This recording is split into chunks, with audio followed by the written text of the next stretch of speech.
नमस्कार, मैं जितेंद्र चतुर्वेदी। दिल्ली शराब घोटाले में विजिलेंस विभाग ने बड़ी कार्रवाई की है।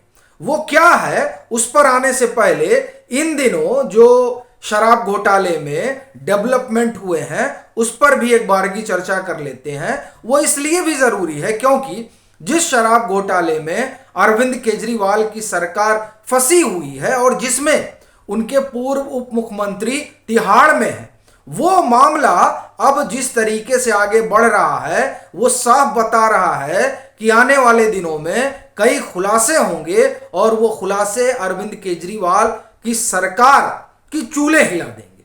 अभी आप देखिए कि दो बड़े डेवलपमेंट हुए, फिर हम आते हैं विजिलेंस की कार्रवाई पर। और वो जो कार्रवाई है वो दरअसल बड़ी है। वो क्या है, उससे पहले जो दो डेवलपमेंट रहे उस पर बात कर लेते हैं। एक तो अभी पीछे सीबीआई ने पंजाब के कुछ अधिकारियों को तलब किया इसी दिल्ली शराब घोटाले में, और उसमें बड़ी चीज यह है कि आपको ध्यान होगा कि ईडी ने जो अपना आरोप पत्र दाखिल किया था उस आरोप पत्र में इस बात की चर्चा थी कि मनीष सिसोदिया के यहां एक बैठक होती है, उस बैठक में पंजाब सरकार के भी कुछ अधिकारी होते हैं और उसी में राघव चड्ढा का भी नाम आया था, उनकी भी चर्चा हुई थी। और फिर विजय नायर वहां थे ही। तो इस लिहाज से अगर आप देखें तो इन जो जिन पंजाब के अधिकारियों को बुलाया गया और जिनसे बीते दिनों पूछताछ हुई, वो पूछताछ इस लिहाज से बड़ा मायने रखती है कि अब इसमें और कई नाम सामने आएंगे। तो उसमें कौन कौन से नाम होंगे जो आपकी पार्टी के लिए संकट का सबब बन सकता है, वो एक देखने वाली बात रहेगी। लेकिन यह पूछताछ बड़ी महत्वपूर्ण है। और इसी के पैरेलल एक जो खबर ईडी की तरफ से आई वो इस बात से जुड़ी हुई थी कि पहली चीज तो सरकारी गवाह बनना, वो वाईएसआरसी के जो एमपी हैं उनका, और उनके बनने का मतलब ये हो गया कि दो चीजें खुलेंगी। पहला तो जो साउथ लॉबी की भूमिका रही वो, और दूसरा अरविंद केजरीवाल सरकार की क्या भूमिका रही, उनकी किससे बात हुई और किस तरीके से साउथ लॉबी को फायदा पहुंचाने के लिए नियम कानून में फेरबदल किया गया, और फिर किस तरीके से वो जो फेरबदल है वो आप ये कहें कि सरकार कैबिनेट के सामने रखने से पहले वो कैसे इन लोगों के पास पहुंचा, ये तमाम रहस्य अब खुलेंगे।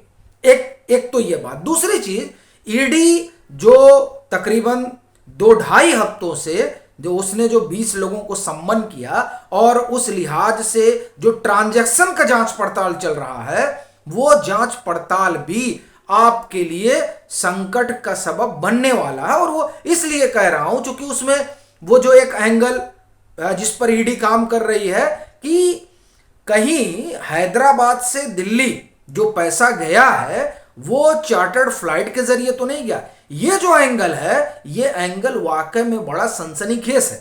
और फिर उसमें आप देखिए कि इसी दरमियान मुझे लग रहा है ये 2-4 दिन या 5 दिन पहले की बात होगी जब बुची बाबू को ईडी ने बुलाया और उनसे फिर पूछताछ हुई। वैसे अगर देखा जाए तो मुझे लगता है दर्जन भर बार ईडी जो है वो बुची बाबू से पूछताछ कर चुकी है। और अब जो पूछताछ का एंगल चल रहा है वो दरअसल इस पर चल रहा है कि ये जो पैसा है ये पैसा कैसे रूट होके गया, ये सबसे बड़ी चीज है। और दरअसल इसी बात को लेकर चाहे जिन लोगों की आप ये कहें कि जमानत याचिका खारिज हो जा रही है, जमानत नहीं हो पा रही है, उसमें बड़ा कारण है। और खासतौर से अगर मनीष सिसोदिया की बात करें तो उसमें सबसे बड़ा पेच यही फंसा हुआ कि जो ये मनी ट्रेल की पूरी आप ये कहें कि का लिंक जोड़ा जा रहा है, वो लिंक टूट जाएगा अगर ऐसे इन्फ्लुएंशियल लोग बेल पर बाहर आएंगे। आपको ध्यान होगा कि 4 सितंबर को सुप्रीम कोर्ट में इनके बेल पर सुनवाई होनी थी जो हुई नहीं। वो जो सुनवाई थी या आप आगे जो सुनवाई होगी इनकी बेल पर, तो पिछली सुनवाई में यानी 4 अगस्त को सुप्रीम कोर्ट ने यह कह रखा है सीबीआई को कि आप लेकर आइए ईडी को वो जिससे ये निकल कर आए कि इसमें हेरा फेरी हुई और दूसरा जो मनी ट्रेल वाला मसला है वो, क्योंकि ये बड़ा क्रूसियल बिंदु है और इसी बिंदु पर इन लोगों की जो, और खास तौर से जो मनीष सिसोदिया करें, उनकी बेल पर ग्रहण लगा हुआ है। तो अभी जो पड़ताल चल रही है वो पूरी पड़ताल मनी ट्रेल पे है। तो इधर मनी ट्रेल और उधर फिर आप देखिए पंजाब के अधिकारियों से पूछताछ करना।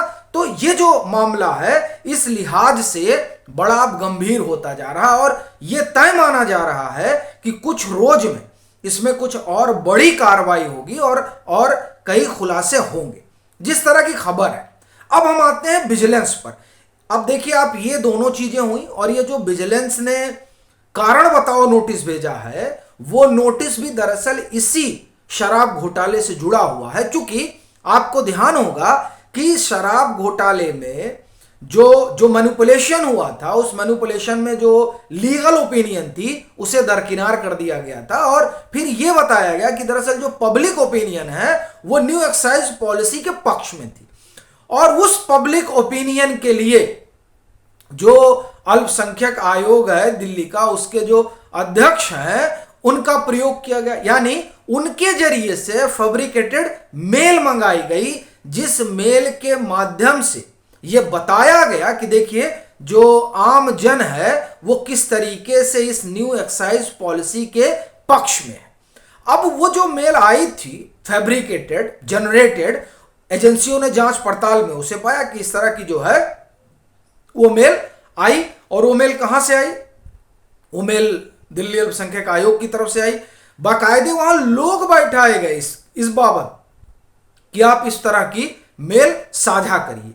तो अब वो जो मेल साझा हुई और उसके जरिए जो एक फैब्रिकेटेड पब्लिक ओपिनियन और मैनिपुलेशन तैयार हुआ, उसको लेकर जांच पड़ताल चल रही है और उसी बाबत जो विजिलेंस विभाग है उसने सम्मन किया है, या हम कहें कि कारण बताओ नोटिस भेजा कि अब आकर बताइए कि आपने किसके कहने पर किया।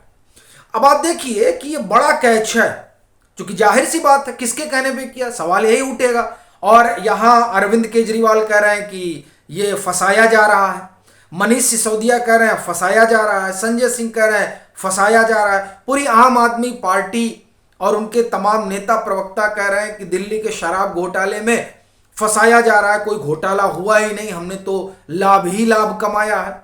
नाहक जो है वो राजनीतिक दुराग्रह से प्रेरित होकर ये जो सरकार है, यानी जो केंद्र सरकार है, वो इन एजेंसियों का दुरुपयोग कर रही है, इस तरह के वो आरोप लगा रहे हैं। लेकिन अब जो ये विजिलेंस विभाग ने नोटिस भेजा है कारण बताओ, तो उसमें जो सबसे बड़ा सवाल होगा यही होगा कि आपने किसके कहने पर किया, तो अब वो बताएं। या फिर इसमें एक और रोचक बात हो सकती है, वो ये कि जैसे कारण बताओ नोटिस पीडब्ल्यूडी के अधिकारियों को भेजा गया शीश महल वाले मसले में, तो वो हाई कोर्ट चले गए विजिलेंस विभाग के उस कारण बताओ नोटिस को चुनौती देने के लिए। तो अब ये हो सकता है कि अल्पसंख्यक आयोग के जो अध्यक्ष हैं वो चले जाएं दिल्ली हाई कोर्ट चुनौती देने के लिए। लेकिन वो जब होगा तब होगा, वो तो एक मामला हो सकता है, क्योंकि शीश महल वाले मसले में ये देखने में आया कि कैसे पीडब्ल्यूडी वाले चले गए। अब यहां जो है उनको ये बताना होगा और यहां से जो बात खुलेगी वो बड़ी दूर तक जाएगी। इसलिए अगर आप देखें तो दिल्ली के शराब घोटाले में ये जो रिसेंट डेवलपमेंट है वो मनीष सिसोदिया के लिए भी और अरविंद केजरीवाल के लिए भी बड़ा संकट का सबब बनता जा रहा है। अब एक बात ये कही जाती है कि कब कार्रवाई होगी, कब कार्रवाई होगी। दरअसल चीजें पुख्ता होने पर ही एजेंसियां जो हैं वो कोई कार्रवाई करती हैं। जैसे आप देखिए कि मनीष सिसोदिया वाले मामले में ये चीज अगस्त में खुली 2022 में, लेकिन उनको हिरासत में लिया गया फरवरी 2023 में, यानी जब उस तरह के कॉन्क्रीट चीजें निकल कर सामने आई तब। तो अभी जो तमाम दस्तावेज हैं वो जुटाए जा रहे हैं और उसके आधार पर फिर आगे कार्रवाई होगी। लेकिन इस मामले में ये देखना बड़ा रोचक होगा कि ये जो कारण बताओ नोटिस गया है विजिलेंस विभाग की तरफ से अल्पसंख्यक आयोग को, उसमें वो क्या बताते हैं। बाकी आपकी अपनी क्या राय है जरूर साझा करें। मतांतर से नहीं जुड़े हैं तो जुड़े, वीडियो को लाइक करें और खूब शेयर करें।